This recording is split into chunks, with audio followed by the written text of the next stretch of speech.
Hey friends, I'm Keith, and today we're talking the 9 things in my life that are essential to me. The things that I love that I could not go a day without. Number 1, these sunglasses. I am a huge fan of sunglasses.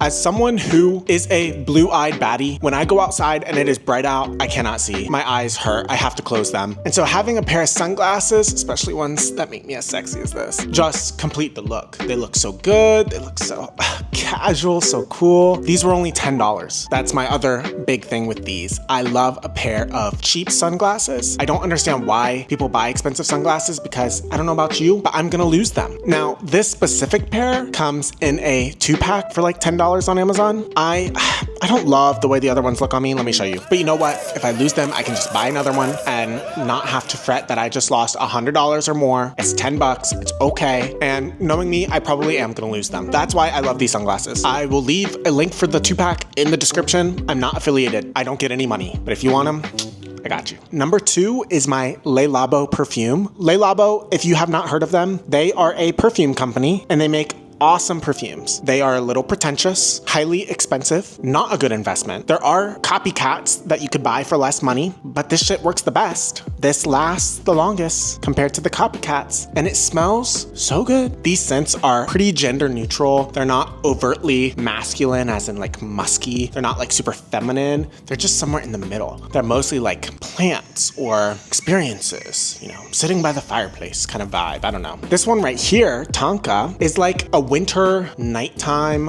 so fucking good. That's what it is. I don't know. I'm not a perfume guy. A couple other really good scents that Le Labo makes is their matcha flavor, which they call Te Matcha. Te Matcha 26. They have another 13, which my boyfriend wears, and I go crazy for that. Tonka is the one I'm using. It's kind of like the matcha, but a little more winter vibes, whereas matcha is more summer. So I will be buying matcha after I use this. I've had this one over a year now, and I still have at least half left. These are pretty strong, so I find that 1 or 2 sprays is all I need for the whole day. And I would say I use it probably 3 to 4 times a week. It's pretty long lasting, this bottle. That being said, this was like $250. This was a lot of money, but it is my signature scent. So if you want to know what I smell like, currently it's Tonka 25. My number 3 thing should really be my number 1 thing, because this is like my day 1, my BFF. That would be my MacBook Pro. From an early age, I've been an Apple kind of guy. I feel like Apple, they just get me in a way that Windows computers do not. This computer I've had for 4 years. If you don't know, it is the M1 Pro variety. So this came out in 2021. It's so powerful, and it still does everything I need it to do, including edit these 4K videos with different effects on them. What Windows computer can you say lasted you 4 years without getting bogged down and gross and having a battery that lasts 2 hours? This lasts me all day. I love it. Now, given that I've had this computer for 4 years, it is starting to show its age a little, but I think I'm good for another year or 2 minimum. And if I was just watching YouTube and just consuming like content, I could keep this for another 3 or more years. If you're in the market for a computer and your needs are like pretty chill, you don't need something insanely powerful, or maybe you're just getting started with something like YouTube and content creation, I would say an M4 MacBook Air would do you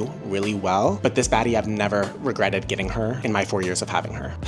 Now, tag teaming that, we're following up with number 4, the mouse I use, the MX Master 3S. This shit is so good. I was always a trackpad kind of guy, especially for things like video editing or just like my day-to-day office job. I was using my trackpad always. And then I discovered this mouse, which is like the most common mouse that everyone tells you should use if you want like a nice productivity mouse. And every time I ignored them, and then I finally decided to get it one day, and it was the best decision of my life, short of getting the MacBook itself. This mouse has so many cool gesture things you can do with it. It basically is the trackpad. You can even customize some of these like buttons for different programs you have open. So for me, when I have Final Cut Pro open, these buttons do specific things that I want in Final Cut Pro, and it makes editing so fast, so smooth. For my job as a software engineer, I love this as well. I would say if you don't have a mouse, like invest in a mouse. And I would say if you're gonna invest in a mouse, like you should get this one. If you've never had like a really nice mouse, this is what you need. I think the reason this is one of my essentials, even though it can be kind of boring, I guess, is that I use this legitimately every single day. And I can't imagine working without it. It's become an essential for me. Item number 5, let's say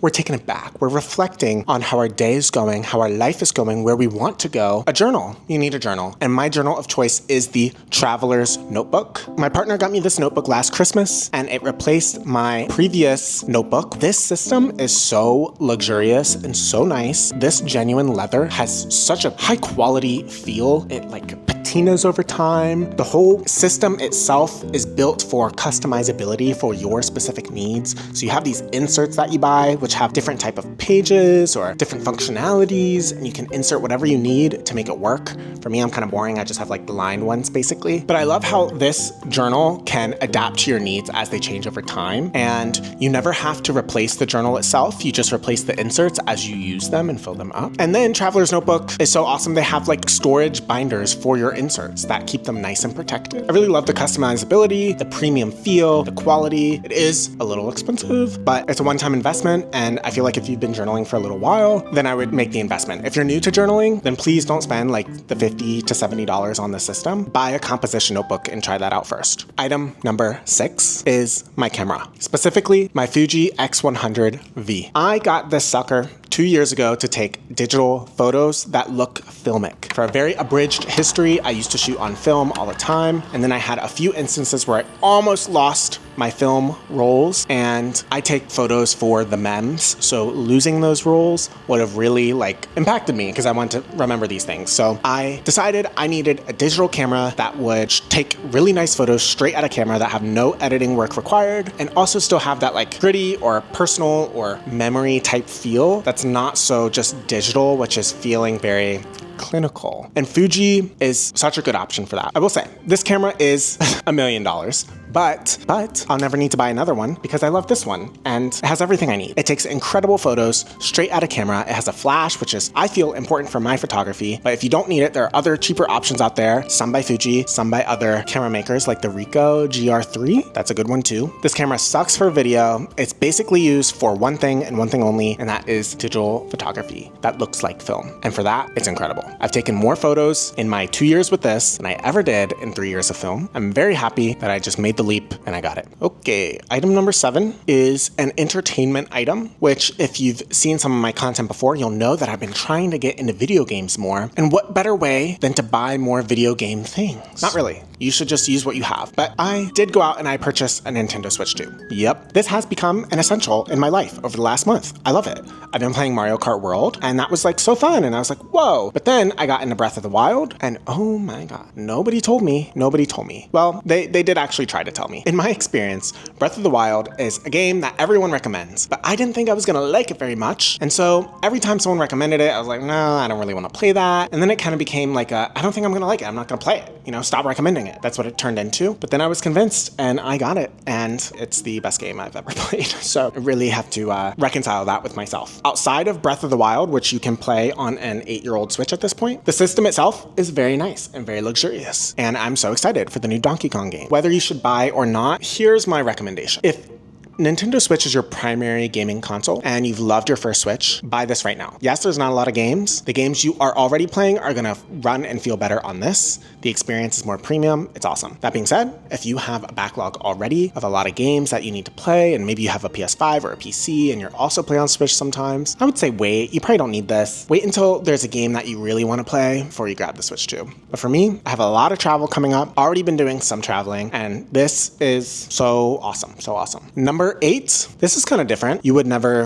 have seen it before on another one of these videos, and that would be postcards.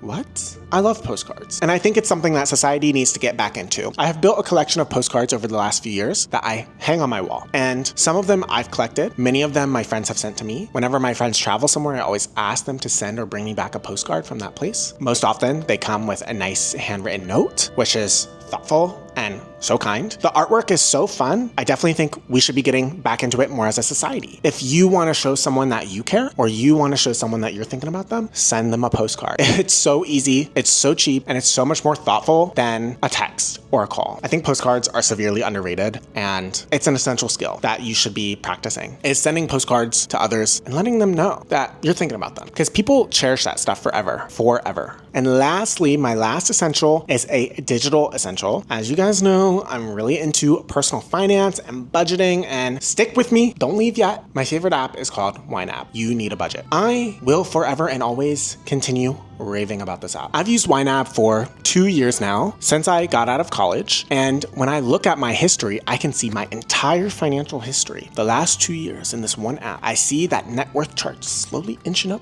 every month. I see all my transactions. I know where my money is going. I know what I'm planning for, and it's so beautiful. It gives me so much confidence with my money and my spending decisions, because I know that every dollar is accounted for. For example, I have categories in YNAB that are different savings goals. So I have a Japan saving goal because I want to go on a trip to Japan with my partner next year. I have a new MacBook saving goal. Don't tell my current one, but eventually I'm going to need to replace her. Rather than these expenses just coming up when the bill comes or having to plan for them in the moment, you know that these things are coming up. You're going to need a new phone. Let me tell you, 1 year, you're going to need a new phone. And so I save up a little chunk of them every month. And by the time I've saved up enough money, I have it there to spend on the thing that I am intentionally buying. Similarly, I wear contacts. I know I'm going to have to buy it every year. Rather than spending the $600 a year it costs me on contacts all at once, I save $50 a month, and then when the month comes up, I have the $600 ready to go. Having that level of confidence with your money and knowing that you're planning for these known bills that are coming in the future or known possibilities is genuinely life-changing. I don't know how I would be living my financial life without the clarity that I get from this app. I've looked into other budgeting apps, but they're more of a cash flow model of like, have you spent less than you made this month? Which doesn't really work, especially when you have like big expenses coming up 6 months from now that you need to save for now, or things like that. So I find that YNAB has worked best for me, and I would highly, highly recommend for you. I have another video about personal finance for young adults. If you're interested in learning more or about getting started on personal finance and savings and budgeting and investing and all that, please check out that video. Anyways, that's it for me. Those are my 9 essentials. What do you think? Did I influence you? What essentials have I missed that you would recommend? Let me know. And if you enjoyed, like and subscribe for more. Of course, that is all. I'll see you next time. Until then.